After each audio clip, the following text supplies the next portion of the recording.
Hello बच्चों, good morning, good afternoon, good evening. जब भी आप इस वीडियो को देख रहे हैं तो बच्चों आज हम लेके आए हैं लेक्चर नंबर 12। ठीक है, यूनिट सेकंड सॉल्यूशन का। ठीक है, इससे पहले हम 11 लेक्चर पूरे कर चुके हैं। आज जो हमारा कोरिलेटिव प्रॉपर्टी का लास्ट टॉपिक है प्रासरण दाब। ठीक है, उसके बाद एक अदर टॉपिक है, ठीक है, जिसको हम वांट ऑफ फैक्टर बोलते हैं। ठीक है, तो प्रासरण दाब लास्ट कोरिलेटिव प्रॉपर्टी। आज पढ़ते हैं हम प्रासरण दाब। आप मेरे साथ हेडिंग लगाइए, प्रासरण दाब क्या है। ठीक है, इससे पहले हम 3 कोरिलेटिव प्रॉपर्टी हम पढ़ चुके हैं। Osmotic pressure. अब बच्चों इस टॉपिक में क्या है, हमने सिद्ध करना है कि प्रासरण दाब क्या है, एक अणुसंख्या गुणनफल। इस टॉपिक में कुछ छोटे छोटे टर्म है, ठीक है, जो आपको आनी चाहिए, है ना, तभी आप इस टॉपिक को अच्छे से कवर कर सकते हो। ठीक है, तो आप मेरे साथ हेडिंग लगाइए प्रासरण दाब। ठीक है, तो ध्यान से सुनिए क्या है इसमें। फर्स्ट प्रासरण दाब में फर्स्ट एक टर्म आता है अर्धपारगम्य झिल्ली। अर्धपारगम्य झिल्ली, ठीक है, सेमी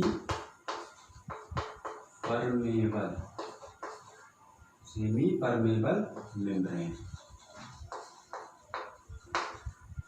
ठीक है, क्या होती है बच्चों सेमी परमेबल मेम्ब्रेन। ठीक है, जैसे आपको सबसे लग रहा है, सेमी का मतलब किसी किसी को, परमेबल का मतलब परमिशन। ठीक है, किसी किसी को तो जाने की परमिशन देती है और किसी किसी को, ठीक है, किसी किसी को जाने की परमिशन देती है, किसी किसी को जाने की परमिशन नहीं देती है, उसको हम बोलते हैं अर्धपारगम्य। अर्धपारगम्य झिल्ली बच्चों जंतु कोशिका हो सकती है, वनस्पति कोशिका हो सकती है ना, और कृत्रिम रूप से जैसे कॉपर फेरोसाइनाइड, है ना, आयरन सिलिकेट, सेलोफोन, ये सब कृत्रिम झिल्ली। झिल्ली का मतलब क्या है, एक छन्नी टाइप की, है ना, उसी को हम क्या बोलते हैं अर्धपारगम्य। तो ये अर्धपारगम्य झिल्ली किसको, हमें तो सॉल्यूशन पढ़ना है, ये सॉल्यूशन में क्या होता है, विलेय और विलायक होता है। तो ये किसको जाने की परमिशन देती है, विलेय को या विलायक। ठीक है, इसको हम पहले समझते हैं, तब डिस्कस करेंगे इसको अर्धपारगम्य झिल्ली किसे कहते हैं ना।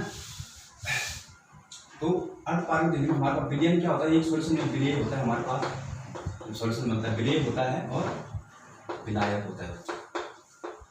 तब हमारे पास क्या मिलता है, विलयन, यही बनता है ना। ठीक, जो बच्चों विलेय होता है उसके कणों का साइज क्या होता है, बड़ा होता है। ठीक है, और जो विलायक होते हैं उनके कणों का आकार क्या होता है, साइज छोटा होता है बच्चों। ठीक है, तो ये अर्धपारगम्य झिल्ली, देखो विलेय मतलब आपने क्या किया, पानी, विलायक और चीनी मिलाया, चीनी के कणों का आकार क्या होता है, बड़ा। तो ये क्या करती है अर्धपारगम्य झिल्ली, जिनके कणों का आकार छोटा होता है, ठीक है, तो किनका, जो विलायक।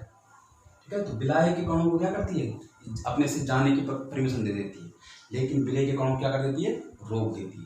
एक तरफ से एक आपने जो बीच में जाली लगा रखी है, तो उस जाली से आपने अगर फिल्टर करे तो विलायक पानी तो चले जाएगा, जो उसमें विलेय होगा वो रुक जाएगा। ठीक है, उसको जाने नहीं देगी अर्धपारगम्य झिल्ली। ठीक है, तो ये किसको परमिशन देती है, अगर आप परमिशन की बात करें तो ये विलायक को जाने की परमिशन देती है, ठीक है, और विलेय को रोक देती है। तो आप लिख सकते हो अर्धपारगम्य झिल्ली, अर्धपारगम्य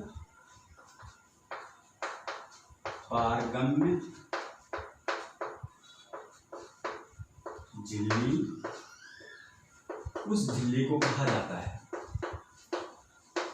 उस झिल्ली को कहा जाता है जो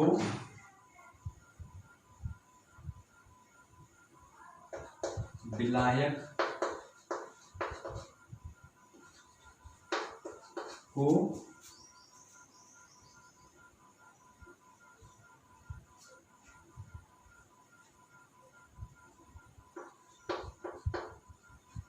जाने देती है तथा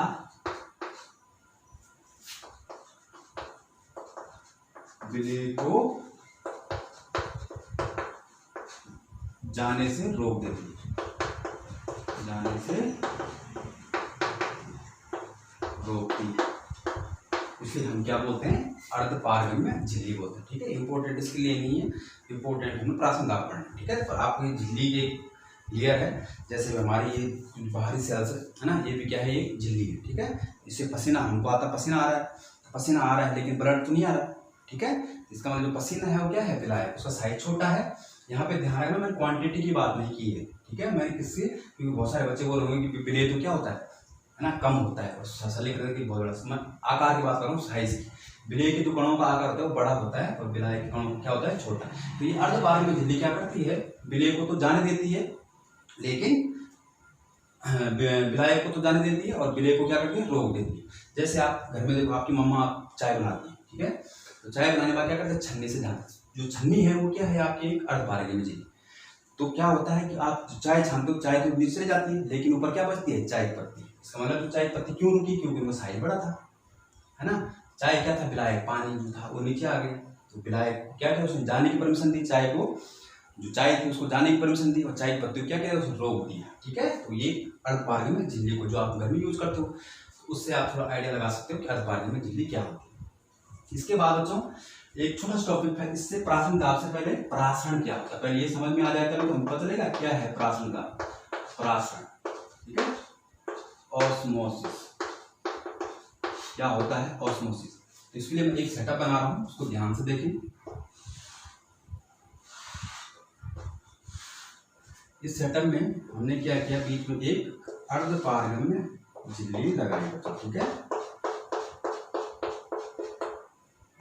ये एक अर्धपारगम्य झिल्ली है, इसको हम लिख देते हैं शॉर्ट में SPM, सेमी परमेबल मेम्ब्रेन।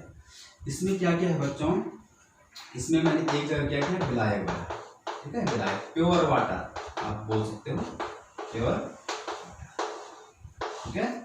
इसमें मैंने क्या कहा, समुद्री वाटर या विलयन, नमक पानी का जो घोल होता है वो विलयन हो सकता है, NaCl प्लस पानी को मिलाओगे तो आपके पास एक विलयन बन जाएगा, ठीक है। इसमें मैंने क्या किया, एक विलयन बना, ठीक है। ये समुद्री वाटर बोल सकते हो या NaCl प्लस वाटर का मिक्सर मैंने बनाया, ठीक है, नमकीन पानी। यहाँ क्या है, प्योर वाटर, प्योर वाटर, ठीक है।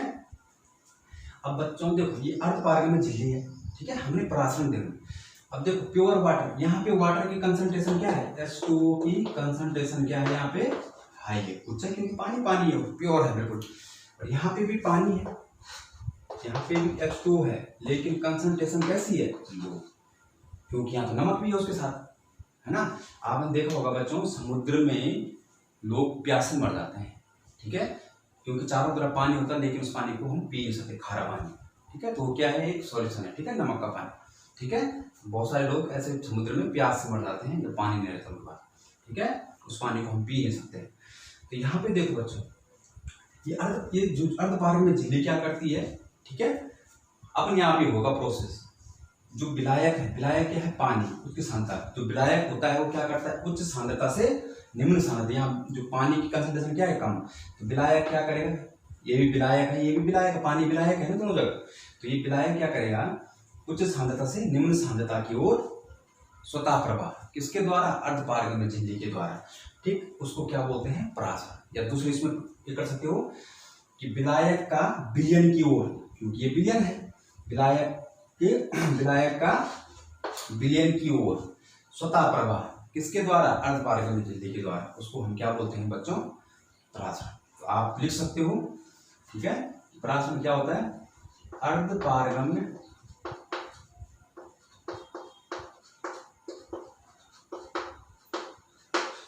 झिल्ली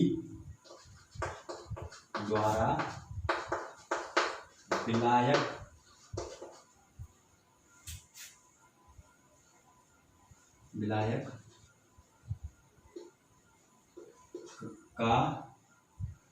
विलायक की उच्च सांद्रता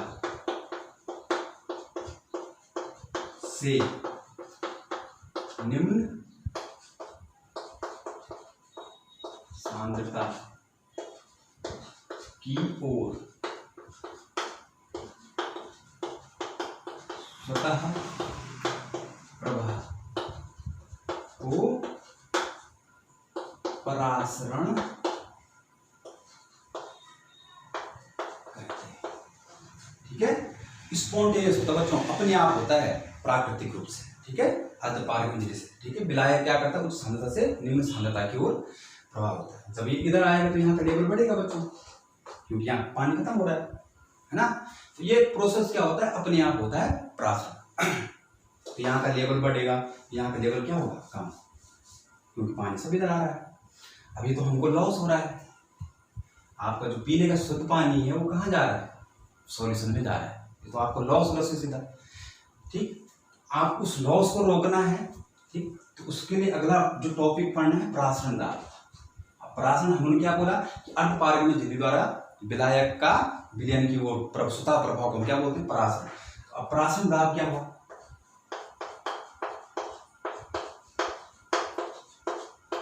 ऑस्मोटिक प्रेशर क्या होता है। अब देखो बच्चों, यहाँ पे होता क्या है कि जब जो विलायक कहाँ जा रहा है, विलयन की ओर जा रहा है, तो उसमें कुछ एक प्रेशर जनरेट होता है जिसको हम बोलते हैं द्रव स्थितिक दाब, हाइड्रोस्टेटिक प्रेशर जनरेट होता है। ठीक है, तो वो प्रेशर, अब हम क्या करते हैं कि यहाँ का तो लेवल बढ़ गया, हमें तो नुकसान हो रहा है पीने पानी को। अगर मैं इसको थोड़ा मिटा के इसी पे, मैं बार बार डायग्राम नहीं बनाऊंगा, ठीक, इसी के ऊपर क्या करूंगा, बाहर से एक प्रेशर पी अप्लाई करूंगा। ठीक है, बाह्य प्रेशर बोल सकते हो, या आपने बोला जब विलायक कहाँ जा रहा है, विलयन की ओर जा रहा है, तो एक प्रेशर जिसको हम बोलते हैं हाइड्रोस्टेटिक प्रेशर, आपने वो प्रेशर लगाया बाहर से। ठीक, कितना प्रेशर, ठीक उतना ही प्रेशर बाह्य प्रेशर लगाया आपने। ठीक है, जिससे क्या हो जाए कि प्रासरण की क्रिया रुक जाए। जो ये प्रासरण क्या हो रहा था, विलायक कहाँ जा रहा था, विलयन में जा रहा था, तो आपने बाहर से एक प्रेशर लगाया जिसको मैं बोल हाइड्रोस्टेटिक प्रेशर। ठीक, वो कितना होना चाहिए, ठीक उतना ही होना चाहिए प्रासरण दाब, जिसको हम बोले बाह्य प्रेशर किसके हो, प्रासरण दाब के बराबर। ठीक उतना प्रेशर लगाने की जो ये प्रोसेस जो अब तक हुआ था वो क्या हो, रुक जाए वहीं पे, न पानी इधर जाए न उधर जाए, दोनों तरफ। उसी को बोलते हैं बच्चों प्रासरण दाब। ठीक, तो हमें बोल सकते हैं कि किसी विलयन का प्रासरण दाब किसी विलयन का प्रासरण दाब उस बाह्य दाब के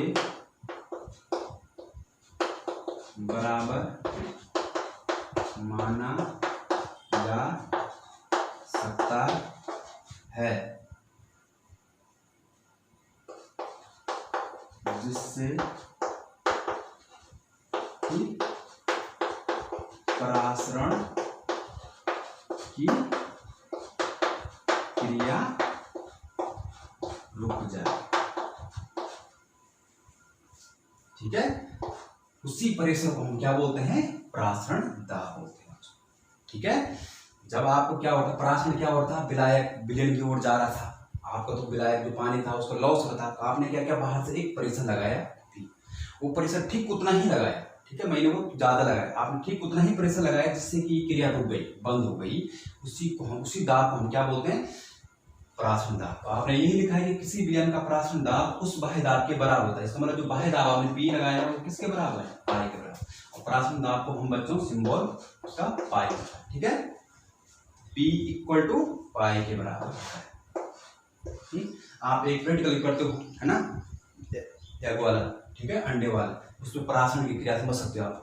देखो जो अंडा होता है, अगर आप इसको एक को शुद्ध पानी में रखेंगे, है ना, मतलब एग्जाम्पल प्रैक्टिकल में तुम्हारा, आपने एक अंडा लिया, इसको आपने क्या किया, पानी में डिप किया, और दूसरे अंडे को आपने क्या किया,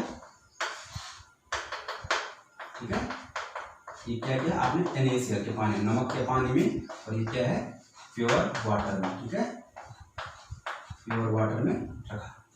अब क्या होगा बच्चों, देखो प्रासरण क्रिया क्या होगी, यहाँ अंडे के अंदर जो सांद्रता होता है, अब आप बोलोगे अंडे का झिल्ली कहाँ होती है। जब अंडा आपने देखा होगा, अंडे का बाहर व्हाइट कवर होता है ना, कैल्शियम कार्बन जो बना होता है, उसको निकालने के बाद अंदर आपने एक झिल्ली देखी होगी। अब आप बोले उसको हम कैसे निकालें, तो आप उसको क्या करें, अंडे को लाएं, अंडे को डाइल्यूट HCl में डालें, तो उसका जो बाहर कवर वो निकल जाएगा बाहर, तो उसके अंदर एक झिल्ली होती है। अब आप इसको शुद्ध पानी में डाल दीजिए, तो क्या होगा, जो अंदर योग, जो अंडे के अंदर का जो भाग होता है वो कैसे होता है, कंसंट्रेट होता है, जो विलयन होता है, और बाहर क्या है, शुद्ध विलायक। तो यहाँ क्या होगा बच्चों, विलायक कहाँ जाएगा, विलयन की ओर, अंडा क्या होगा, हो जाएगा, अंडा क्या हो जाएगा, बड़ा। ठीक है, लेकिन यहाँ क्या होगा, यहाँ नमक का पानी है और अंडे के अंदर जो सॉल्यूशन भरा हुआ है, ठीक है, ये भी सॉल्यूशन है, ये भी सॉल्यूशन, लेकिन जो बाहर है इसकी कंसंट्रेशन क्या है, सॉल्यूशन की ज़्यादा है, तो ये क्या करेगा, अंडे से लिक्विड कहाँ आएगा, बाहर आएगा, और अंडे का साइज क्या हो जाएगा, छोटा हो जाएगा। ठीक है, तो ये सब परासरण की क्रिया के द्वारा होती है। ठीक है, ये आप प्रैक्टिकल में करते हो, तो मैंने हल्का सा बता दिया आपको। ठीक है, इसको आप कर सकते हो। तो आपको परासरण पता क्या होगा कि जो P है वो किसके बराबर है, जो आपने बाहर से प्रेशर लगाया जिससे कि परासरण क्रिया रुके, उसे हम क्या बोलते हैं, परासरण दाब। अब एक टर्म और आता है, उत्क्रम परासरण। उत्क्रम परासरण, उत्क्रम परासरण। उत्क्रम परासरण क्या होता है बच्चों? ठीक है, इसको हम बोलते हैं रिवर्स ऑस्मोसिस। रिवर्स ऑस्मोसिस क्या होता है बच्चों? उत्क्रम परासरण। ठीक है, अब देखो, अब शब्दावली आपने पकड़ ली नहीं एक तरफ से। परासरण क्या था, विलायक विलयन की ओर जा रहा था। परासरण दाब क्या था, आपने जो बाह्य प्रेशर लगाया, ठीक है, जिससे कि परासरण क्रिया रुक गई, उसको हमने बोला परासरण दाब। उत्क्रम परासरण, रिवर्स ऑस्मोसिस। बच्चों रिवर्स ऑस्मोसिस को शॉर्ट में क्या बोलते हैं, RO। आपने नाम सुना हुआ है ना, आप बहुत बोलते हैं घर में RO लगा हुआ है। ठीक है, तो जो RO होता है वो इसी सिस्टम पे काम करता है। रिवर्स ऑस्मोसिस में क्या होगा बच्चों कि जो बाहर आपने प्रेशर P वो ज्यादा लगाया किससे, परासरण दाब की तुलना में। ठीक है, यदि किसी विलयन का, ठीक है, यदि परासरण दाब बाह्य दाब से कम है, या आप बोल सकते हो किसी विलयन का बाह्य दाब, ठीक है, जो बाहर से लगाया गया दाब परासरण दाब की तुलना में क्या है, ज्यादा है। ठीक है, तो उसमें क्रिया को क्या कहेंगे, परासरण। उस क्रिया को क्या बोलेंगे, उत्क्रम परासरण। उत्क्रम परासरण में क्या करो, अब प्रेशर आपने क्या किया, P ज्यादा है पाई की तुलना में। पहले तो आप क्या करते थे, P इक्वल टू पाई, उसको आपने परासरण बोले, ये क्रिया स्टॉप हो गई। अब आपने ज्यादा प्रेशर लगाया, इसमें ज्यादा प्रेशर लगाओगे तो क्या होगा, जो विलयन है उससे क्या जाएगा, विलायक पानी कहाँ जाएगा, उच्च सांद्रता की। विलायक निम्न सांद्रता से कहाँ जाएगा, उच्च सांद्रता की ओर जाएगा। तो यही काम करता है R। ठीक है, तो जो बाह्य दाब होता है वो P परासरण दाब की तुलना में अधिक हो, उसी को हम क्या बोलते हैं, उत्क्रम परासरण। ठीक है, शायद लिखने की जरूरत नहीं है, आप समझ गए होंगे क्या, यदि जो बाह्य दाब है परासरण दाब से अधिक हो तो उसको हम क्या बोलते हैं, उत्क्रम परासरण। ठीक, तो ये था परासरण दाब। ठीक है, आपने रिवर्स RO देख लिया होगा, RO इसी सिस्टम पे कार्य करता है। अब हम करते हैं जो परासरण दाब इक्वेशन है, ठीक है, जो कोलिगेटिव प्रॉपर्टी है उसको देखते हैं। ठीक है, तो मैं इसको मिटा दूँ, आप चाहें तो नोट कर लें एक बार डायग्राम। ठीक है, तो आप उसको पॉज करके भी देख सकते हो, है ना, दोबारा से। तो अब हेडिंग लगाओ, परासरण दाब के नियम, ठीक है, या वान डॉक समीकरण। ठीक है, परासरण दाब के नियम या सीधे लगा दो वान डॉक समीकरण। वान डॉक समीकरण। ठीक है, तो मैं इसको डायरेक्ट कर सकता, तो तुम्हारी किताब में है। ठीक है, जो वांट होता बच्चों, इसने क्या किया, 1870 में लगभग अध्ययन कर रहा था। ठीक है, तो इसने कुछ बताए, कुछ इसने देखा। नंबर एक बात तो बच्चों, जो विलयन होता है, ठीक है, तो विलयन में भी क्या होता है ना, जो विलय होता है उनमें जो विलय के कण होते हैं उनमें क्या होता है, विसरण की, वो भी विसरण प्रदर्शित करते हैं। मतलब जैसे गैस के होते हैं, गैस में क्या होता है, डिफ्यूजन पावर होती है। मतलब सपोज दैट एक कमरा है, आपने यहाँ परफ्यूम छिड़की तो हर कमरे पूरी जगह क्या होगा, परफ्यूम की इक्वल खुशबू आई, है ना, पूरे कमरे में फैल गया। इसी तरह से जब आप क्या करते हो, जो आपने विलायक लिया है, तो विलायक में आपने क्या डाला, विलय, सपोज आप चीनी डाली, तो विलयन में क्या करता है, जो आपने विलय है उसकी सांद्रता इस गिलास जो आपने लिया है उसमें हर जगह क्या करेगा, बराबर सांद्रता प्रदर्शित करेगा, बराबर। आपने देखा होगा जब आप चीनी को घोलते हो एक गिलास में, तो ऐसा लगता है आपको कि आपने एक जगह से निकाला, है ना, तो वहाँ कम मीठा था, दूसरी जगह क्या था, कम मीठा था। ऐसा नहीं होता है बच्चों, विलयन में क्या करता है, ठीक, हर जगह उसकी सांद्रता को बराबर रखने की कोशिश करता है।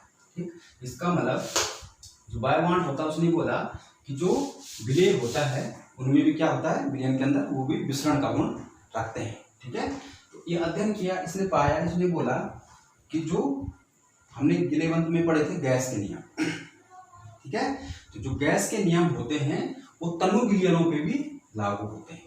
क्या बोला इसने, जो गैसेस नियम होते हैं, ठीक है, जो गैस समीकरण के नियम होते थे वो क्या होते हैं, तनु विलयन पे, डाइल्यूट सॉल्यूशन पे भी लागू होते हैं, ठीक है, थ्योरेटिकल पार्ट। ठीक, जो तनु विलयन होते हैं, है ना, उसको हम अप्लाई कर सकते हैं गैस इक्वेशन में। तो इसने क्या किया, ठीक है, इसने क्या किया, जो हमारे पास गैस के नियम था, फर्स्ट था हमारे पास बायल का नियम, 11वीं पढ़ते हैं बायल का नियम, है ना, बायल का नियम, इसकी हमारी होगी तो मैं इसको से बायल का नियम, इसने संशोधित करके क्या है, बायल वांट हॉफ का नियम, बायल वांट हॉफ का नियम। इसने क्या बोला, स्थिरता पर, ठीक है, लिख लो अगर तुम्हें लिखना है, स्थिरता पर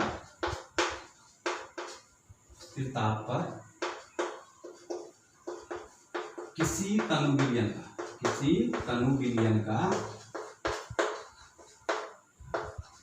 परासरण दाब, ठीक है,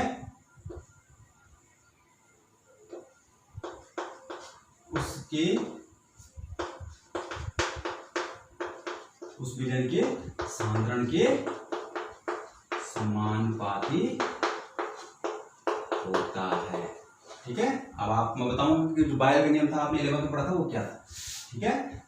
टी इसने क्या कर दिया, कांस्टेंट, ठीक है, सॉल्यूशन के लिए। तो जो इसने बोला पाई, परासरण दाब की पाई, डायरेक्टली प्रोपोर्शनल इसने बोला सांद्रण से कंसंट्रेशन, ठीक है।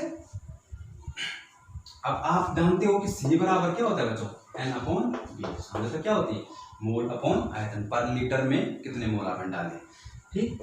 तो C, तो हम लिख सकते हैं कि pi directly proportional to N/V। अब यदि आपने V लीटर में कितने डाले, 1 मोल डाले, यानी कि वैल्यू कितनी है, 1 मोल डाले, आप इसको ऐसे लिख सकते हैं पाई। इसका मतलब ये निकलता है कि जो परासरण दाब होता है वो जो विलयन का आयतन होता है उसको क्या होता है, व्युत्क्रमणपाती होता है, ठीक है, आयतन के व्युत्क्रमणपाती होता है परासरण दाब, ठीक है।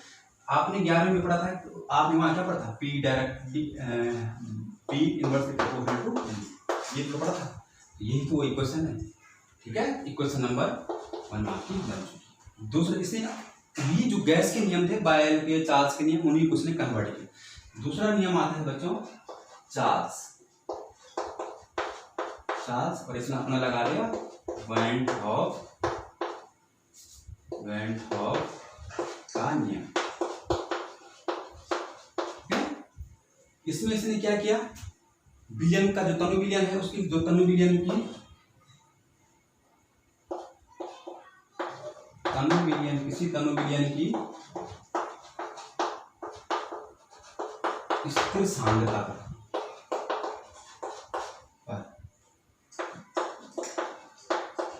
विलयन का परासरण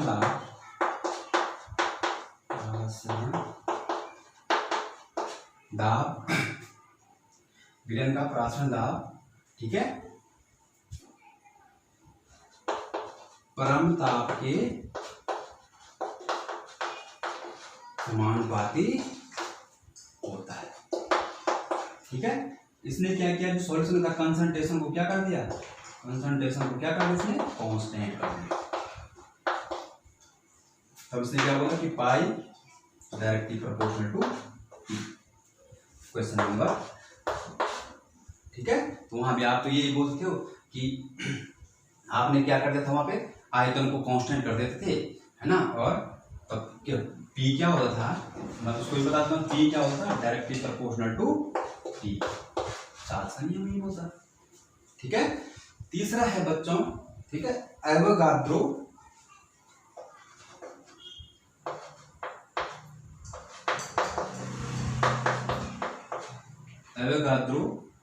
वांट ऑफ नियम।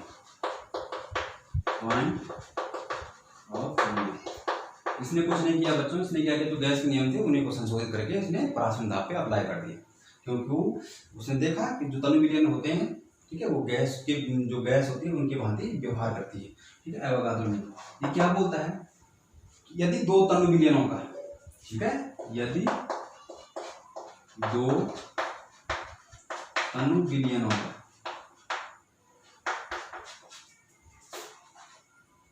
तीनों विलयनों की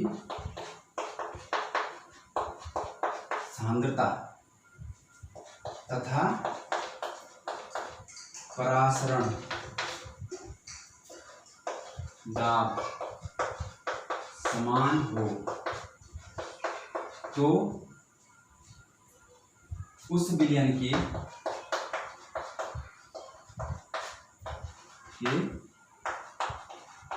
समान आयतन में मोलों की संख्या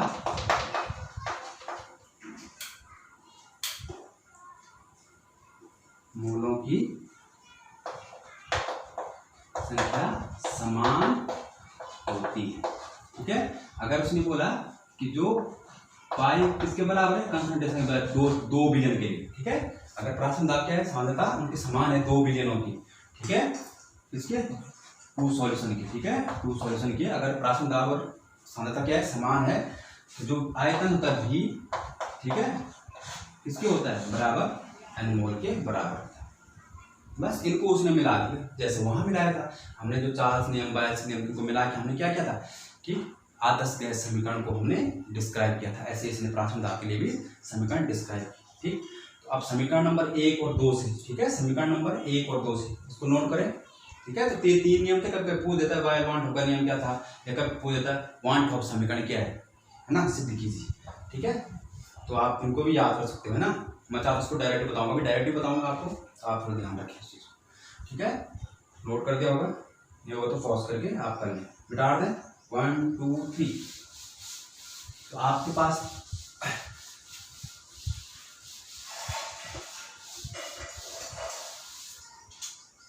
इक्वेशन नंबर फर्स्ट और सेकंड।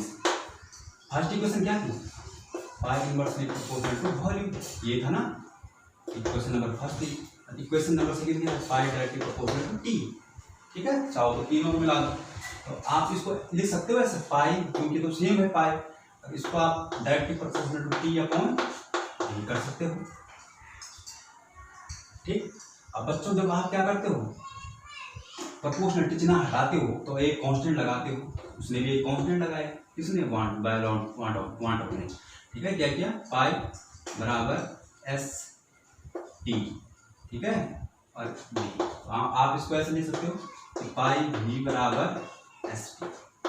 एस क्या है बच्चों, विलयन का स्थान।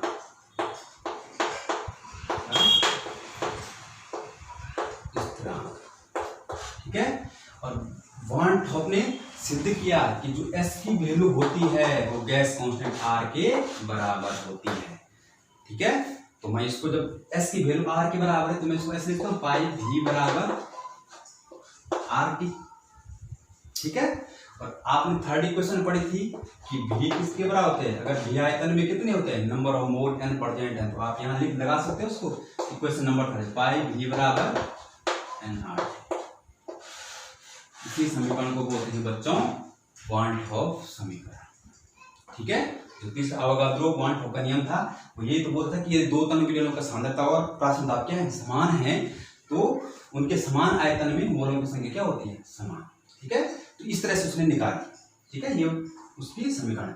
अब मैं डायरेक्ट बोलूँ इतने न करने के, ठीक है, वो बहुत कम आता है, आप डायरेक्ट भी कर सकते हो। ठीक है, तो डायरेक्ट कैसे है, देखो डायरेक्ट ऐसा है कि जो वांट होना, इसने क्या बोला था कि जो गैस के समीकरण है वो दोनों विलयनों पे लागू होती है। गैस के समीकरण क्या होते हैं, पी भी बराबर एन आर टी, आप पढ़ चुके हैं क्या। ठीक है, हमने बोला जो पी है वहां गैस के लिए था, यहाँ पी क्या है, प्राशन दाब, पाई भी बराबर एन आर टी। ठीक है, और पाई बराबर एन अपॉन भी आर टी, आ तो गए, यही चीज आ गई यहाँ, और तो पाई बराबर सी आर टी लिख सकते हो कि नहीं सकते, क्योंकि एन अपॉन भी बराबर क्या होता है, कंसंट्रेशन सी या मोलैरिटी, है ना, तो पाई बराबर सी आर टी, ऐसा कर सकते आप डायरेक्ट 2 स्टेप। ठीक है, चलो मैंने दोनों बता दिए। अब आप यहाँ से भी इसको कर सकते हो, पाई बराबर एन अपॉन भी आर टी, और बच्चों एन अपॉन भी बराबर होता है सी, तो आप इक्वेशन बन गई पाई बराबर सी आर। आप इसको याद रखें अगर आपको पता है। ठीक है, सी आर टी। ठीक है, अब देखिए बच्चों ठीक है, ये कंसंट्रेशन के बाद लिख दिया मैंने। अब आप देखो, अगर मैं इस इक्वेशन में, ये आपका, आप इसको भी बोल सकते हो, इसको भी बोल सकते हो, ठीक है, ये आपकी क्या है, वांट ऑफ समीकरण। अगर इस इक्वेशन में बच्चों टेम्परेचर को मैं कांस्टेंट कर दूं, ठीक है, इसको मिटा दूं यहाँ से, सेकंड में, ठीक है, स्थिर ताप पर, स्थिर ताप पर, ठीक है, स्थिर ताप पर अगर मैं टेम्परेचर कांस्टेंट कर दूं, आपको सोचो आर भी कांस्टेंट है, आर भी कांस्टेंट है इस इक्वेशन में क्या है, आर भी क्या है, कांस्टेंट है, टी भी कांस्टेंट है। तो आप पाई डायरेक्टली प्रोपोर्शनल क्या हो जाएगा, एन अपॉन होगा कि नहीं होगा, आपको सोचो। मैंने जो ये इक्वेशन है मैंने इस तरह से लिखी है ना, ये सारी एक ही जैसी है। टी को मैंने कांस्टेंट कर दिया, उसकी वैल्यू मतलब बिलियन का मैंने टेम्परेचर क्या कर दिया, कांस्टेंट कर दिया, और जो आर है वो तो पहले से कांस्टेंट है भाई, आपने प्रोपोर्शनल चिन्ह हटाया था वहां से, ठीक है, गैस कांस्टेंट है यार।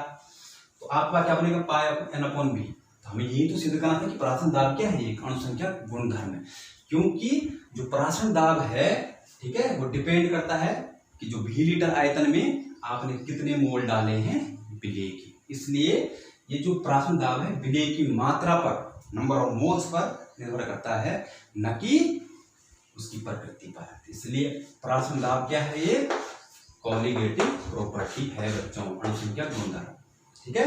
अब आपको यहाँ से कभी न्यूमेरिकल आता है, विलेय का अणुभार निकालना पड़ता है। तो बच्चों देखो, आपके पास इक्वेशन थी, ठीक है, पाई भी बराबर एन आर टी, ये इक्वेशन थी ना। एन बराबर आप जानते हो क्या होता है, विलेय का भार बटे मोलर मास, है ना, ये सब अच्छे से पढ़ा रहा हूँ। तो आप रख दो यहाँ पर, क्या देखोगे, पाई भी बराबर, ठीक है, विलेय का भार बटे मोलर मास, ठीक है, इंटू आर टी, ठीक है। तो भाई मोलर मास निकालना है विलेय का, तो निकाल दो मोलर मास, ठीक है, बराबर क्या जाएगा, W into are T upon पाई। यदि विलेय का आयतन पता है, विलेय का भार पता है, गैस कांस्टेंट का मान दे रखा होगा, है ना, 0.0821, है ना, litre kelvin, litre atm kelvin mole inverse, है ना। तो आपके पास W R T upon pi, ये इक्वेशन इंपॉर्टेंट है। अब आप देखो, जो दिमाग वाला बच्चा होगा वो इस इक्वेशन क्या लेगा, छोटी सी है, पाई बराबर सी आर टी, है ना, सी बराबर एन अपॉन बी, है ना, बी को उधर ले जाओ, एन बराबर पता है कि भार क्या, विलेय का भार बटे अणुभार, ठीक है, तो विलेय का अणुभार ज्ञात कर सकते हो। ये था बच्चों आपके पास परासरण दाब एक कॉलिगेटिव प्रॉपर्टी, ठीक। परासरण दाब कैलकुलेट कैसे करते हैं, परासरण दाब कैलकुलेट करते हैं बच्चों वर्कले हार्टले मेथड से, ठीक है। उसमें कुछ इस तरह से सेटअप होता है ना, इस तरह से चेंबर बना रखा है उसने, एक पूरा सेटअप बना हुआ है, ठीक है। उसके अंदर क्या है, एक जो बीच में है वो क्या लगा हुआ है, कॉपर पेरोसाइड की वो लगा रखिए, बिजली लगा रखिए, यहाँ सॉल्वेंट को भरते हैं, इधर सॉल्यूशन रहता है, इधर भी सॉल्यूशन रहता है, और ऊपर यहाँ से जो प्रेशर नापने के लिए जो बाह्य आपने प्रेशर लगाया, जिससे क्या हो जाए, परासरण दाब रुक जाए। इधर से भी लगा रखा है, इधर से कैपिलरी लगा रखी है, इस तरह से डायग्राम बना रखा है। वो बच्चों वर्कले हार्टले मेथड पेपर में पूछता है, वर्कले हार्टले मेथड से तो मेन क्या करता है, जो आपने बाह्य दाब लगाया जिससे प्राथमिक क्रिया रुक गई, उसी को हम क्या बोलते हैं बच्चों,